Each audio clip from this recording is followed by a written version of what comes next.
নমস্কার, বৌরানীর হেসেলে সবাইকে স্বাগত। আজ আবারও একটি নতুন রেসিপি নিয়ে আপনাদের সামনে হাজির হয়ে গেছি। আজ আমি বানিয়ে দেখাবো মূলোর টক।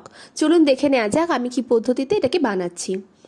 এই টকটা বানানোর জন্য প্রথমে আমি কিছুটা কাঁচা তেঁতুলকে সেদ্ধ করে নেব। তার জন্য দেখুন কড়াই আমি জল দিয়ে দিলাম। এবার এখানে 5 থেকে 6টা তেঁতুল আমি দিয়ে দিচ্ছি। এটাকে আমি 2 মিনিটের জন্য ফুটতে দেবো, যাতে তেঁতুলটা ভালো মতন সেদ্ধ হয়ে যায়। দেখুন 2 মিনিট পর ঢাকনাটা খুলে দিলাম। তেঁতুলটা খুব ভালো মতো সেদ্ধ হয়ে গেছে। এই সময় এগুলোকে আমি তুলে অন্য একটি পাত্রে রেখে দেবো ঠান্ডা করার জন্য।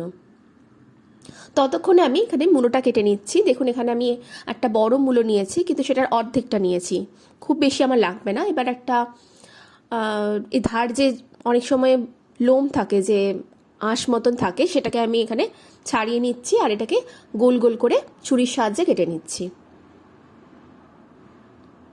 দেখুন ঠিক এইরকম পাতলা করে এইগুলোকে আমি কেটে নিলাম। অন্যদিকে এটা ঠান্ডা হয়ে এসছে প্রায় অনেকটা।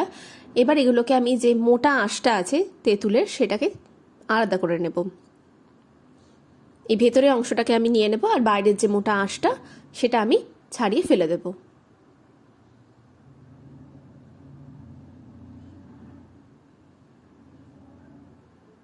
এভাবে ছাড়িয়ে নিয়েছি।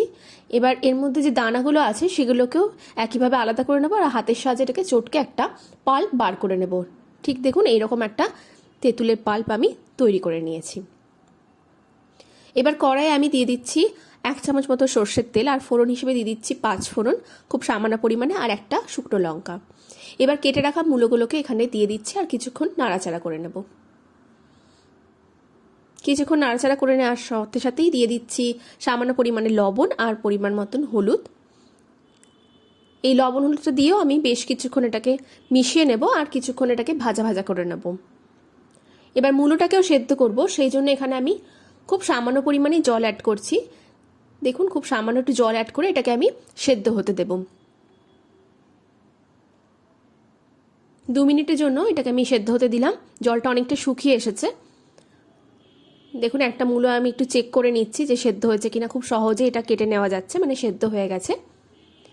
এবার আমি যে তেঁতুলের পাল্পটা তৈরি করে রেখেছিলাম সেটা এখানে আমি অ্যাড করে দিচ্ছি। অ্যাড করে বেশ কিছুক্ষণ নাড়াচাড়া করে যে সেদ্ধ করে রাখা যে জলটা ছিল তেঁতুলের, সেটাকেও এখানে দিয়ে দিলাম। এবার ভালো করে এটাকে মিশিয়ে নিচ্ছি। যেহেতু এটা কাঁচা তেঁতুল বেশ ভালো রকমই টক ছিল, তাই এখানে আমি মিষ্টির পরিমাণটা অনেকটাই দিয়েছি, প্রায় 1/2 কাপ বা 6 চামচ মতন মিষ্টি এখানে অ্যাড করেছি।